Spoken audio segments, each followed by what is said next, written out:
여러분, 요즘 환율 확인하기 무서우시죠? 1,400원대는 이제 기본이 되어 버렸고, 이러다가 정말 1,500원, 1,600원까지 뚫리는 거 아니냐는 공포감이 시장을 꽉 채우고 있습니다. 블룸버그 같은 해외 언론에서도 지금 원화 가치가 2009년 금융위기 이후 최악의 수준이라고 대놓고 이야기할 정도니까요. 하지만 결론부터 우선 말씀해 드리겠습니다. 지금 이 미친 듯한 환율 폭주 기관체 미국이 직접 나서서 브레이크를 걸었습니다. 더 중요한 건 이 환율 문제 뒤에 여러분의 주식 계좌를 반토막 낼 수도 있는 거대한 일본발 시한폭탄이 째깍거리고 있다는 사실입니다. 오늘 이 영상을 끝까지 보셔야 내 자산을 지키는 구체적인 방법까지 얻어가실 수 있습니다. 우선 상황부터 좀 짚어볼까요? 우리 정부도 지금 환율 잡으려고 난리도 아닙니다.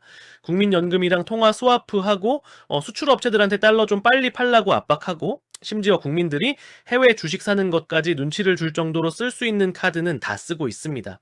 그런데도 환율이 꿈쩍도 안 하죠? 이유가 뭘까요? 바로 시장이 한국 경제 앞으로 더 힘들어질 거야 라고 믿고 있기 때문입니다. 그런데 여기서 아주 재미있는 반전이 일어납니다. 헤지펀드의 전설 조지 소로스의 오른팔 출신이자 환율의 마법사로 불리는 미국의 재무장관 스콧 베센트가 등판한 겁니다. 이 양반이 갑자기 한국 원화에 대해 이례적인 구두 개입을 합니다.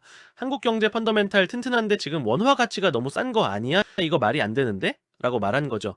미국은 원래 환율은 시장이 알아서 하는 것이라며 개입을 극도로 꺼리는 나라입니다. 그런 미국이 왜 한국 환율을 걱정해 줄까요? 우리가 예뻐서요? 절대 아닙니다. 철저하게 미국의 이익 때문입니다. 지금 한국 기업들이 미국에 공장을 짓겠다라고 약속한 투자 금액만 무려 3,500억 달러, 우리 돈으로 수백조 원에 달합니다. 게다가 연간 200억 달러 한도로 대미 투자 펀드까지 만들기로 했죠. 그런데 생각해 보세요.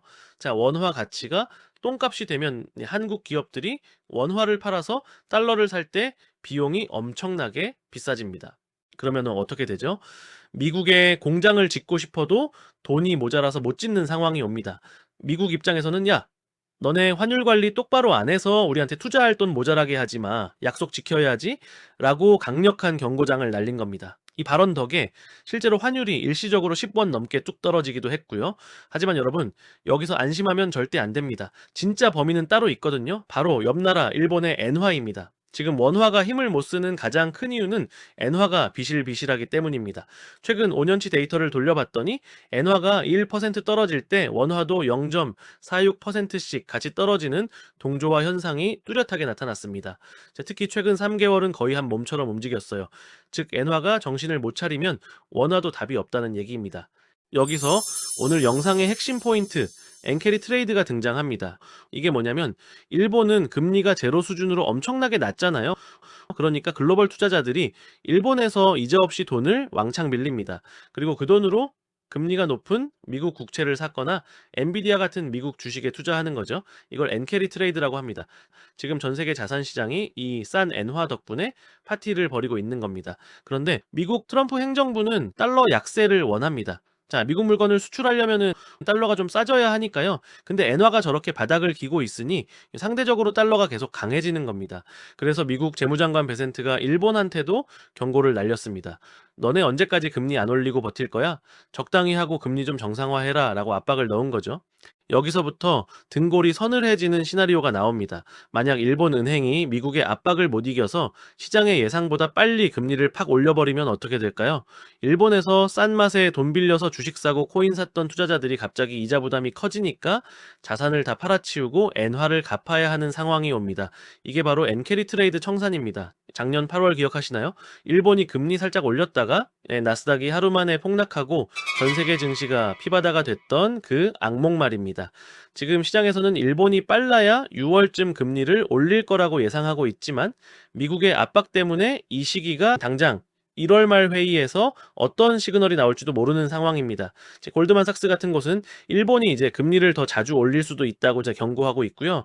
그렇다면 우리는 이 불확실한 변동성 장세에서 어떻게 내 돈을 지켜야 할까요? 리스크 관리 전략 딱 세 가지로 정리해 드립니다. 첫째, 레버리지를 줄이셔야 합니다. 지금처럼 환율과 금리가 널뛰게 하는 장세에서는 빚내서 투자하는 게 가장 위험합니다.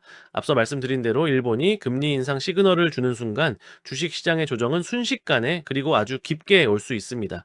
헤지 펀드들은 이미 엔화가 급격하게 변동할 것에 대비해서 옵션 베팅을 늘리고 있습니다.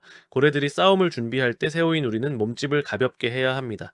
무리한 신용융자나 대출 투자는 당분간 줄이시고 현금 비중을 20%에서 30% 정도는 확보해 두시는 게 좋습니다. 둘째, 일본 은행의 입을 주목해야 합니다. 당장 1월 23일에 일본 은행 회의가 예정되어 있습니다. 여기서 금리를 동결하더라도 물가 전망을 올리거나 매파적인 발언이 나오면 시장은 발작할 수 있습니다.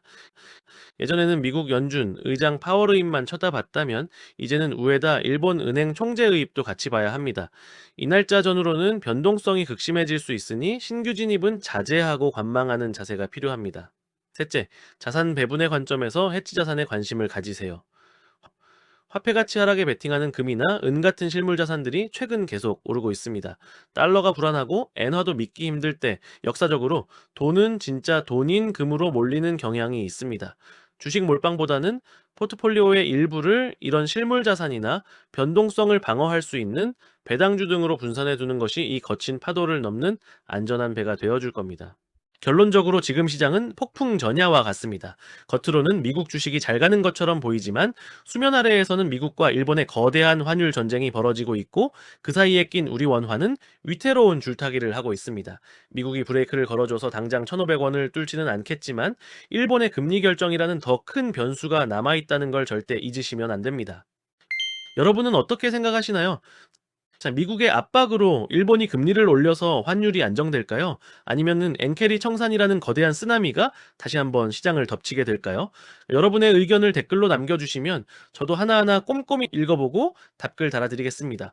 혼자 고민하면 두렵지만 함께 공부하면 기회가 보입니다. 오늘 영상이 도움이 되셨다면 구독과 좋아요, 알림 설정까지 부탁드립니다. 저는 다음 시간에 더 돈이 되는 이야기로 돌아오겠습니다. 감사합니다.